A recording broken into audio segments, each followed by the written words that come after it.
time. So, but anyway, Brad and Peter, thank you so much. I know you all are super busy with, just so many things during the pandemic. First, we want to thank you all for your leadership on that. And then we'll, let me stop sharing my screen.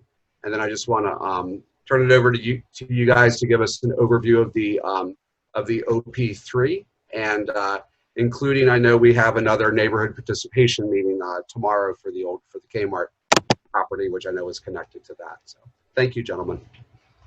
Yeah, and thank you very much for those accolades. As most cities and the world right now, we're doing the best that we can to keep operations moving forward.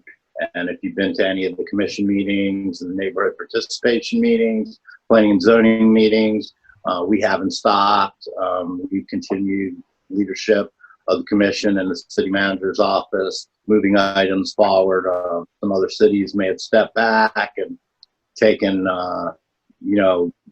this time to do whatever they're comfortable with doing, but our leadership wanted to continue to move those projects forward that are so critical to the community.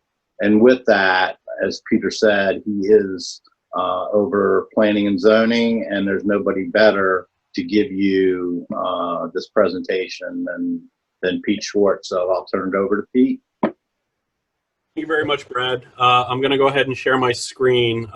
Basically, what I'm going to do is I'm going to give you a brief overview of the OP3D project. That's a project that's been going underway for a while. And what OP3D is, it's Oakland Park Downtown Development District. Basically, what we're doing is we're getting rid of that horrible acronym DMUD. Every time you say DMUD, it connotates not an attractive image, mud. We don't. So it's actually very intentional that we're renaming the district to something more positive. So it's going to be OP3D.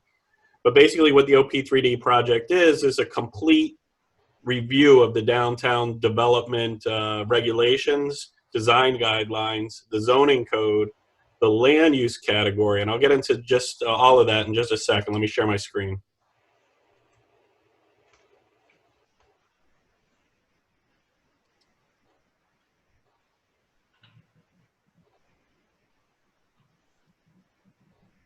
Can you all see the screen? Yes. Yes.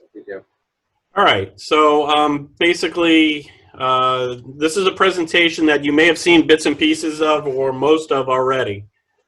So if it seems like old hat, sorry about that, but it's a really great presentation. So we've been undertaking this downtown planning and design effort for about a year and a half, a little bit longer actually. It started right about the time I started with the city. It's one of the reasons I came to the city is because how exciting this project is. But this basically continues work that's already been in place in this city for a very long time. In 2004, the city adopted the Land Development Code and the Comprehensive Plan guidelines to create our downtown. The land use category in our comprehensive plan is known as a local activity center. And then we have the downtown mixed use district zoning on top of that land use. And that all came about in 2004. And as most of you know, in 2007, 2008, the economy kind of, took a little bit of a nosedive. And once we came out of that, we started looking at how do we reactivate the downtown and how do we move this forward? And in 2011, the downtown mixed use district was branded as a culinary arts district, really trying to encourage culinary uses, great restaurants, restaurant bars, other art uses, and those types of complementary uses that would boost private investment in our downtown. The downtown mixed-use district guidelines were established in 2004, and it's time to take a look at them and really kind of accelerate the next level of redevelopment as far as what we'd like to see the downtown look like. So the downtown is completely within the CRA, and a lot of people don't know what the CRA is, but the CRA is a community redevelopment area. These are designated by state law to address slum and blight and to help redevelopment efforts in distinct areas that are identified and required to have an adopted CRA strategic action plan and a master plan that make sure these redevelopment programs that the state law helps support get implemented. So this is a brief timeline, but basically, you know, we're at the point in time where, you know, it's time to relook at our CRA plan and this local activity center as an overall, you know, area, and make sure that we're doing all we can to encourage smart redevelopment within our downtown. Our CRA plan will sunset by state law in 2045. So we still have a good 25 years of CRA ahead of us, but it's time to start thinking about, you know, what actions are we going to take as a CRA and within our downtown. So the Ziskovich architecture firm is actually the firm taking the lead on our downtown review. And Bernard Ziskovich, who's the founder of that organization, his philosophy is to find what is unique and authentic about a place and then build a master plan around it. So he's not trying to fit, or they're not trying to fit, you know, a city of Miami or a city of Atlanta or a city of West Palm Beach or Fort Lauderdale master plan into Oakland Park. They're looking at what is unique about our city, what's great about our city, what's different about our city, and they're instituting those factors and elements into our master plan. So the guiding principles of this project are to capitalize on our unique character in our downtown, to provide greater connectivity and improve mobility, to enhance the gateway to our downtown, to create a district-wide parking strategy, to support sustainable economic development, and to expand, protect, and enhance open space. And that's a very big, important part of this. So those are the 6 main guiding vision principles. So as Mitch mentioned, there was a steering committee convened, a stakeholders group, so to speak. Mitch was a member of that, as was Jack Doran, as were a few other business owners of our downtown, residents of our downtown and surrounding areas, and other people that really lent a good a knowledge base and a diverse knowledge base to the Ziskovich architecture firm about the types of things we'd want to see in our downtown. And some of the feedback we got from them was that it is important that we know what our character and our identity is, as far as our community DNA and what the scale is, that we don't need to be downtown Fort Lauderdale or even Flagler Village. We have our own context, our own scale. Important things they noted were the east-west connectivity, especially across that train track from 12th Avenue to Dixie, to create this downtown core that's cohesive and not separated. A mix of uses to support our downtown, not just bars, not just restaurants, not just residential, but a good mix. They talked about the potential of a transit station on the FEC corridor and where that would be located and what that would look like. Other feedback was a request for enhanced mobility, really connecting bicycle, pedestrian, along with transit and automotive traffic, to really make sure that people can get around the downtown and that they can do the things they want to do within a 5-minute walk or a short bike ride. Important to this group and the other feedback that we received is how do we preserve our existing neighborhoods, especially our single family and low density neighborhoods? How do we transform this downtown without losing our identity while creating a sense of community? And what are the uses that we should encourage in this downtown to support this vision? So that's quite a list. So basically, protecting the neighborhood quality of life includes the safety aspects of it, both personal safety and physical safety to our residents, what it looks like and what kind of amenities that are being provided. We have to ensure there's no reduction in green space, and this is all we heard was that we want more green space. Not even no reduction isn't good enough. We need to add green space in these areas. But how do we make sure the downtown thrives? It's by supporting sustainable economic development. We have to provide and attract really good businesses to the downtown that are going to be able to last through these types of unexpected issues, maybe like the one we're going through now. How do we accommodate this growing customer base, and what kind of incentives can we provide to new businesses as a city?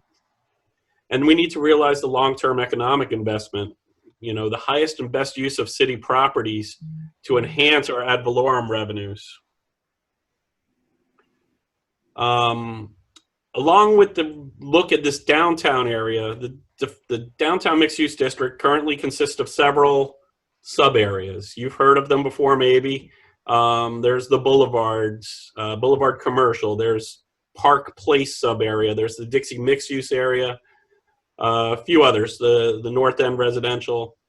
So we need to define these new district sub-areas because they're different. The edges of the downtown are lower density, and they're different than the core of the downtown where our, you know, Main Street and Dixie Highway corridor is. So Ziskovich has been looking at each of these districts, and each of them will have a set of design guidelines defining that sub-area's character, use, and physical form. The more dense downtown along Dixie Highway will probably allow taller buildings than we would allow over on 13th Avenue or on 10th Avenue. You know, so it tapers down from, you know, the highest density along Dixie Highway, along 12th Avenue, and along that railroad corridor, down to lower densities where the existing townhouse, single family, and, you know, two family dwellings currently exist. And that's important. When you look at this map, this is a map of our current downtown sub areas. So this is the zoning districts for the downtown mixed use district. And then each of these different shaded areas with the numbers on them are the different sub areas. And it's really kind of a hodgepodge right now. It was intended to, you know, concentrate development in that number 3, in that Park Place, in that central area of the downtown, which is basically 11th Avenue to 12th Terrace, and it's basically 34th Court to 36th Street. Really, that was the idea. Let's concentrate in the core. And then the 7s are the low density. That's your neighborhoods. And then, but as you can see, it's disjointed. It's a hodgepodge, and the development regulations that were associated with this weren't as successful as they had hoped. So that's what the zoning map looks like today. And that's basically the same image on the left is that black and white image, what it would look like in color. You see the green areas, the Park Place. The dark pink is the Dixie mixed use. The darker color along the south end of that diagram is the Boulevard's commercial area. So you can see there's disjointed areas. The residential areas are separated from each other. So one of the strategies moving forward is to concentrate on the core and making sure that these distinct areas had the same types of development regulations in place to guide the development. So the diagram on the right is the proposed new OP3D district with the new zoning sub areas and the colors. So the highest density would be the green area along the 12th Avenue and Dixie Highway corridors, and the lowest density would be the blue areas. And that's how we taper out from that core to match what's going on, you know, in the residential areas. Now, what you might notice about this map is that it's a much bigger area. One of the things we found is that expanding our downtown south of Oakland Park Boulevard to capture the area from 6th Avenue, where the vacant Kmart is, east to 13th Avenue, which is east of Dixie Highway, and that's the little industrial area that goes down to Point of Middle River where the boat ramp is. And capturing that area, it does a couple things for us. It expands the downtown. It makes that area more ready for redevelopment. it changes that area from strictly non-residential uses, high-intensity commercial and industrial uses, into a mix of uses that we're going to permit in those areas, including mixed-use residential and non-residential uses. It moves more potential residential units to the Oakland Park Boulevard corridor, which will support transit use. It will support multimodal uses of other modes of transportation other than just the single occupancy vehicles. And it'll give people the opportunity to work and live in the same area if they so choose. There was going to be a lot of commercial and non-residential uses with jobs in that area. And with the addition of residential uses in that area, in concept, people would be able to walk downstairs, go walk to work, go walk to dinner, come back with their groceries, and go upstairs. So the proposal does expand the downtown mixed-use district to include all that area south of Oakland Park Boulevard, a very small expansion north of where the Funky Buddha is in the warehouses along 12th Terrace north of Funky Buddha, and a little bit of an expansion along the west to capture the frontage on Northeast 10th Avenue, so that when we build downtown buildings on the east side of 10th Avenue, there's lower density residential buildings on the west side, so that we have that complete both sides of the street development. I talked to you a little bit about open space and green space, but one of the important objectives of this project is to define public spaces as shared and connected spaces to make places memorable, comfortable, and appealing. It's one thing when we say somebody has to provide 5% of their property for open space and they put a grass lot and that's the end of it. It's more important that in our design code and in our regulations, we require developers to provide public spaces, areas between buildings, areas in front of buildings, courtyards, plazas, terraces, those types of things that we can connect with sidewalks and greenways and trails so that we have a network of green space. Even if it's small little areas of somebody's development, the more we get and the more we require it to be connected, the better it is for the environment, the better it is for the economy, and just better overall for our downtown. We have a couple of strategies on how we're going to do that. We're going to create a comprehensive strategy for parks and open space to make these linear connections to each neighborhood. We're establishing a green connectivity and active use approach. We plan on connecting a green space along the railroad corridor to connect like the spine of the downtown to areas south of Oakland Park Boulevard, to Jaco Pastorius Park, west and east to Cherry Creek or to City Park down 38th Street where the new cultural center and library are planned to be. So really it's about creating this network. And then we are, in our regulations, just kind of the mathematics of it, we will define the different types of open space and the required percentages of lot area that would need to be provided. So this is what some of the concepts for some of these open spaces could look like in a downtown environment. There is areas that are paved, and then there's pervious landscaped areas that provide landscaping, water circulation, and all the benefits of the landscaping. But you can see these wide promenades. They provide areas that create a different context.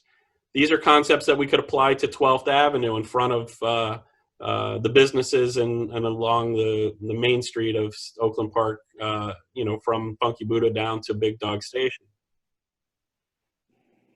We could also create these areas to have open space events, things that are easily transformable, to have farmers markets and street festivals and things that we do already, like dancing in the street. Really, it's about engaging our natural resources. One of the things we're looking at as we expand the downtown to south of Oakland Park Boulevard is engaging the Middle River. That is a beautiful natural resource that right now is tucked in behind an old Kmart, some old derelict buildings on Dixie Highway, and a residential community that nobody even knows exists back there. So really, how do we engage that area? How do we incorporate it into our plans, and how do we activate it for the public to be able to utilize? Peter, may I ask a question? Absolutely, sir. And I just heard this. I'm not positive on it. I don't know to what degree you can even share about it. Speaking about Dixie, literally the very southern part before the river is that AT&T building. My understanding is, well, I don't even know, is it still occupied by AT&T? Is it vacant? Is the city, I've heard the city is going to purchase it or may purchase it. Can you share anything on that? So I'll be happy to share that with you. I can tell you that is not owned by AT&T anymore. It's been sold. The group that has purchased the property has already met with the city about some plans it would like to incorporate for mixed use and multifamily residential at that site. We actually heard from a different developer who's interested in making an offer on that site to do residential on the site. I don't believe the city is interested in purchasing it. I just don't believe we have the funds it would take to acquire it, to be honest with you. But as we receive development scenarios from potential developers of that site, one of the things that we are moving forward with the OP3D project is a requirement for public access to the river, easements and dedications to create this riverfront promenade, basically from the Kmart site, the Ram development site, to Dixie Highway in the future. So it's actually being considered for how do we adopt that into a master plan that it's something that's encouraged or required of developers in the future. Thank you. No, it's my pleasure. One of the things we're looking at is just improving the existing public amenities that we already have. This is the boat ramp at the end of 12th Terrace over by Point of Middle River.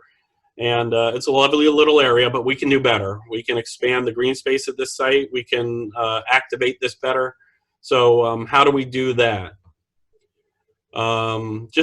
These are just examples of incorporating as much green space and landscaping into very small areas. Along the train corridor in the upper left, in the plaza between buildings on the right, creating a courtyard public plaza in the diagram in the lower left. Just more open space courtyard examples. How do we activate our downtown? These are, some of them are relatively inexpensive and easy to do. So really it's just about activation and requiring these open spaces. Lastly, we have to create connectivity and improve mobility. This is about pedestrians, this is about people on bicycles, and this is about connections between the east and the west and the other areas of our city and our downtown that will support the businesses and the residential uses within the downtown, while still encouraging these open space areas and these exercise and recreational opportunities. And we plan on doing that by creating this green connectivity approach. If you look at the diagram, this is exactly what Mitch just brought up. The area south of Oakland Park Boulevard along the river, you'll see that we have this greenway identified as part of this connectivity approach. You'll see the green line that connects 6th Avenue behind the existing old Kmart site there, meandering behind the existing buildings over to that old AT&T site. Now those circles on that line, those indicate areas that we would like to make a connection to Oakland Park Boulevard north. So along the Kmart property, we're working with that developer. That'll be on next Wednesday's City Commission meeting agenda, the Ram development at the old Kmart Walmart site. And they're working with the city to dedicate a public access multi-use path from Oakland Park Boulevard down to the river. And we hope to do that, which each of these projects redevelop or move along, create this north-south connection so that we have these connections for people to come and enjoy the river. you'll see the other connections, including the north-south connections along both sides of the railroad corridor, up to Jocko, over to City Park. So that basically is the downtown, excuse me, the OP3D downtown project. That's the overview of what's going on. I'm sure some of you, if not all of you, have received previously, you got a public notice about a planning and zoning board meeting that was supposed to happen a couple nights ago, or last night. That meeting was canceled, and basically that was going to be the first hearing for the land use plan amendment to expand that area south of Oakland Park Boulevard. Staff had been working on this, like I said, for quite some time, but due to some feedback we received at the City Commission, we thought it was best just to step back, reassess, make sure that our commission agrees and that the public has more opportunities to interact with us about that portion of the project. So that'll be coming back to the Planning and Zoning Board in September or October. As far as the rest of the regulations, the actual zoning code and the sub areas that we've spoke of, a lot of that stuff has been, displayed in different areas as concepts, but it hasn't been completely presented, and that will come probably in the same time frame, September, October, as far as public drafts being noticed and sent to you all, the opportunity to provide comments and those types of things. So we certainly will make sure that the corals being a component of our downtown and adjacent to it will be noticed, and make sure that you have the opportunity to interact with that. So that's basically the end of this presentation. I also brought the development activity list that we give to the City Commission, just to update you on some other projects that are going on. And I can go through that, or I can just, if you have any questions, I do have a few drawings I'll show you of some of the projects that are going on around the city, not necessarily related to this OP3D project. Mitch, is that okay if I take a couple more minutes? Okay, I'm sorry.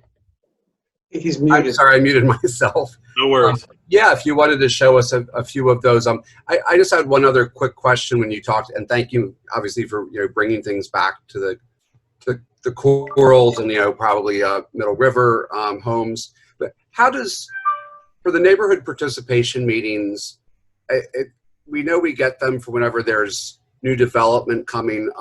Can you just clarify in terms of when there's zoning? I mean, I know there's the P&Z board that Jack chairs, but yeah, I'll be happy to. I'll be happy. So any project that's submitted to the city, before they're allowed to submit a development application that requires a development review committee or more, development review committee, planning and zoning, board of adjustment, or city commission.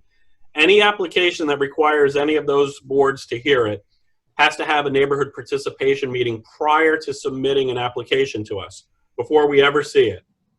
Now, what we do is the ordinance that requires that specifies who needs to be notified. And it's basically the two closest associations to the development. And then if there's another certain requirement, it could be 3, 4, or 5 total neighborhood associations that are required to be notified. Because your area of your association is pretty large, anything east side of the city, the corals gets notified about, basically. But things in the west, you might not get notified because you're not the closest 2 or 3 or 4 associations. Sure. Now, with the RAM development, we basically notified everybody. Okay. We also asked them to provide two of these neighborhood participation meetings before they submitted. They had one on December 3rd and one on December 17th. Since that time, the City Commission passed an ordinance that stated if it's more than 6 months from the time they have the neighborhood participation meeting to the time they get the City Commission, they have to have another meeting, another neighborhood participation meeting. And that's the case we're in with the RAM development. They're going to City Commission next Wednesday, a week from tomorrow. But they had to have one more, and they're just going to give an update tomorrow night on Zoom, 6:30, and they're going to update whoever wants to attend on what the project is and what they encountered through the development review committee process, through planning and zoning board. So I do have a couple pictures of what they're proposing with that development. I'll be happy to show you those Yeah, as well. So Mitch, the first part of that development is a Sprouts grocery store that'll be facing Oakland Park Boulevard. So the Ram development at the old Kmart site is separating. It's a mixed-use development. It's 10 acres of residential and 2.5 acres or so of retail commercial. They're bringing a Sprouts Organic Farmers Market to Oakland Park, and that'll be out on Oakland Park Boulevard. I'm so happy. Yeah, a lot of people are pretty excited, and oh, they did it's fantastic. yeah, they did a nice job with this exterior, elevation as well. So, no Wawa. That's where a Wawa was And allegedly. that's where Wawa was originally proposed. Right. For. And if you let me jump in for a second, Pete.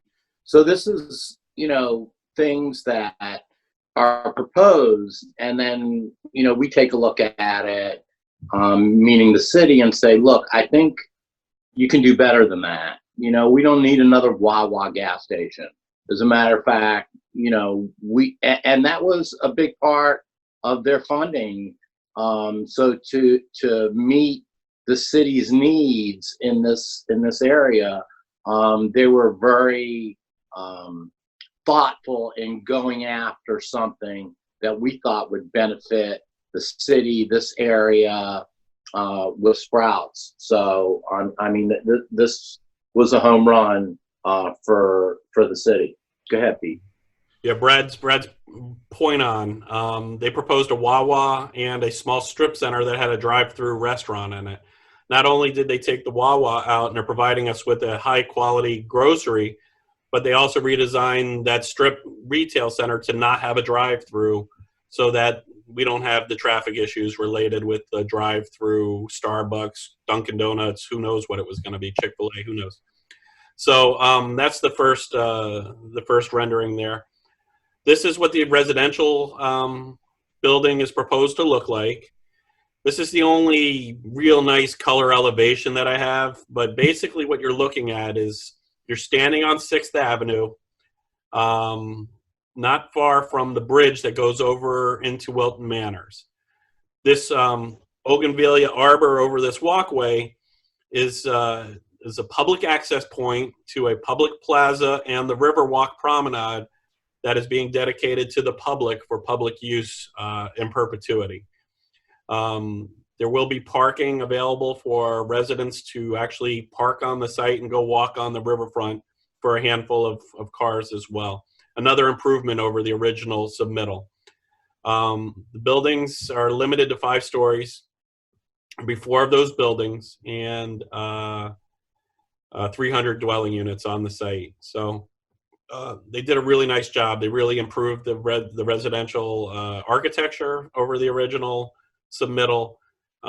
They created additional amenities, and they are providing a public access promenade and walkway along the east boundary of their property from Oakland Park Boulevard down to the river as well.